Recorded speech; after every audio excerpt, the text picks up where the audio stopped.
রোববার রাত 11টার দিকে রাজধানীর মিরপুরের একটি বার ও আবাসিক হোটেলে অভিযান চালায় ঢাকা মহানগর পুলিশের মিরপুর বিভাগ। অসামাজিক কার্যকলাপে জড়িত অভিযোগে শতাধিক তরুণ তরুণীকে আটক করা হয়। প্রাথমিকভাবে আটককৃতদের মিরপুর মডেল থানায় নিয়ে আসা হয়।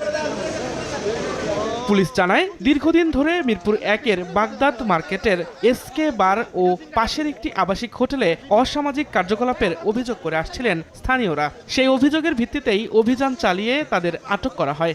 অভিযোগ পাই যে এখানে সামাজিক অবক্ষয় হচ্ছে, বিভিন্ন ধরনের আসছে। আমরা একটা অভিযান পরিচালনা করি এবং সেখান থেকে প্রপার ওয়েতে আইনগতভাবে কিছু মানুষজনকে আমরা আটক করেছি।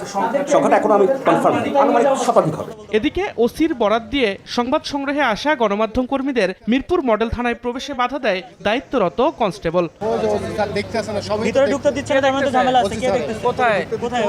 সাংবাদিক ঢুকতে দিবেন না কেন বুঝলাম না। পরে বিষয়টিকে অনাকাঙ্ক্ষিত উল্লেখ করে দুঃখ প্রকাশ করেন পুলিশের এই কর্মকর্তা। সাংবাদিক প্রবেশ করতে দেওয়া যাবে না এমন কোনো না। সাংবাদিক আমাদের অবশ্যই আমাদের বন্ধু, এটা আমাদের নলেজে ছিল না বা আমাদের উই আর নট ইনফর্মড। আটককৃতদের বিরুদ্ধে আইনগত ব্যবস্থা গ্রহণের জন্য শাহ আলী থানায় হস্তান্তর করেছে পুলিশ।